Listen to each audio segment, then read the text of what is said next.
Halo semua, salam sejahtera Malaysia, tuan-tuan dan puan-puan yang amat dihormati. Terima kasih kerana masih bersama di dalam channel Fels Lifestyle. Terima kasih kerana masih setia. Bagi anda yang baru di dalam channel ini, anda boleh mendapatkan maklumat-maklumat terkini daripada channel ini berkaitan dengan isu-isu hangat politik di Malaysia pada hari ini.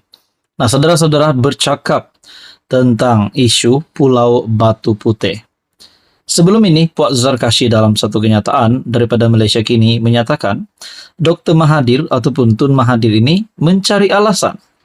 Mencari alasan sedar dosa hilang wilayah tak boleh dimaaf, kata Puan Zarkashi. Nah, saudara-saudara, ini berkaitan dengan Pulau Batu Putih, RCI Pulau Batu Putih, di mana sebelum ini isu ini melibatkan nama Tun Mahathir. Bahkan di dalam artikel yang lain daripada MyTV Online juga menyatakan antara yang di Pertuan Agong ke-17, Mahathir dan Pulau Batu Putih. Belum terlambat untuk penulis ucapkan tahniah kepada Duli Yang Maha Mulia Sultan Johor, Sultan Ibrahim, Sultan Iskandar. Sultan Ibrahim memang terkenal sebagai seorang raja yang sangat tegas. Nah, adakah ketegasan baginda yang di Pertuan Agong ke-17 akan dibuktikan terhadap isu berkaitan Batu Putih ini? Dan di dalam artikel ini juga, penulis berkata, sekiranya perkara ini akan dibongkar semula berkaitan dengan Pulau Batu Putih, sudah pasti yang kepanasan adalah Tun Dr. Mahathir menurut penulis ini.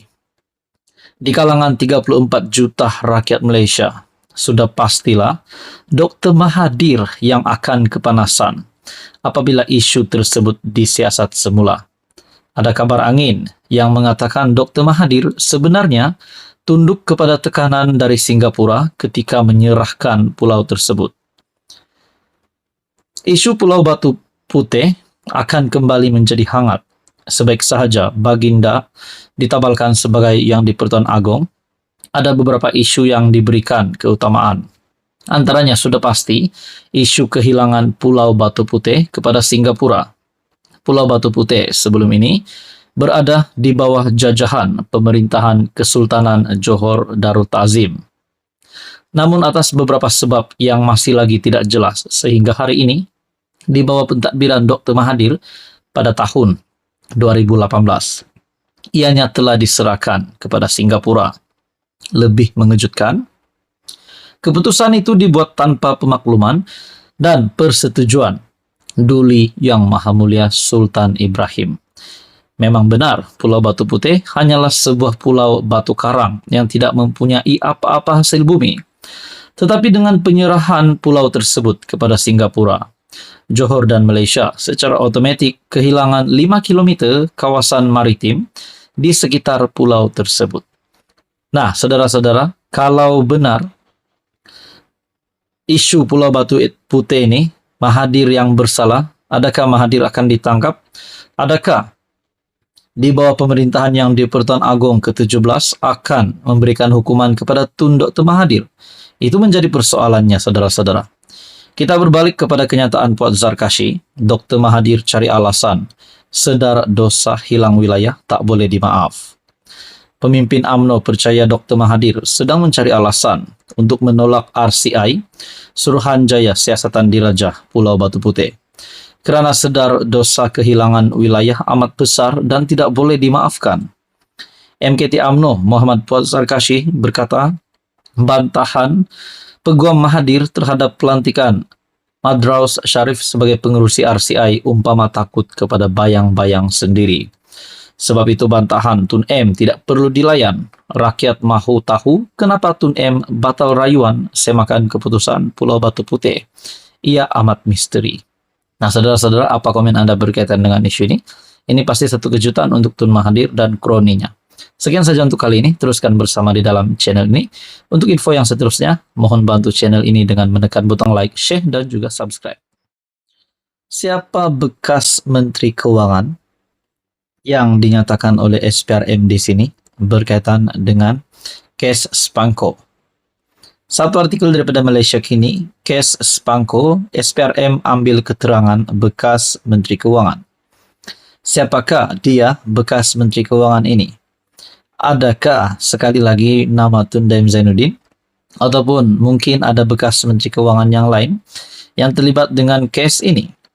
Saudara-saudara yang amat dihormati, terima kasih kerana masih bersama di dalam channel ini. Teruskan di dalam channel ini untuk info yang lebih hangat berkaitan dengan politik di Malaysia.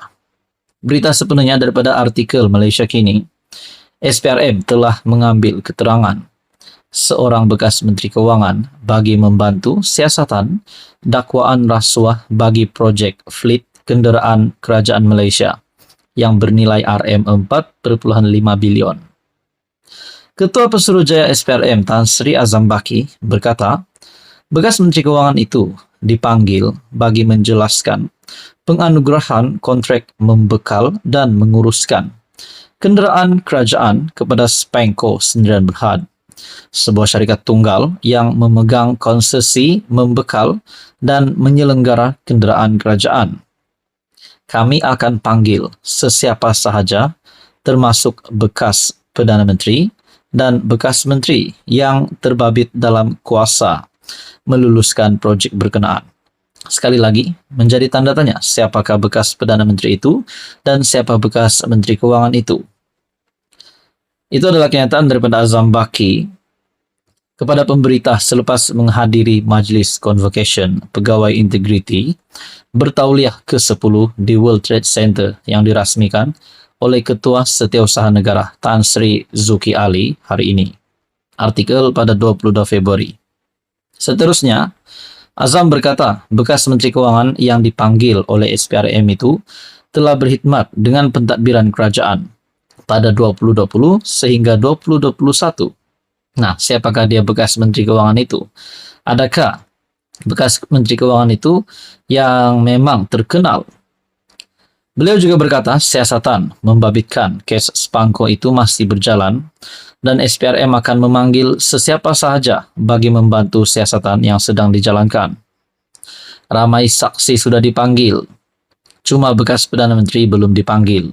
Saya serahkan kepada pegawai penyiasat bila sekiranya ada keperluan untuk panggil beliau, yaitu bekas Perdana Menteri katanya.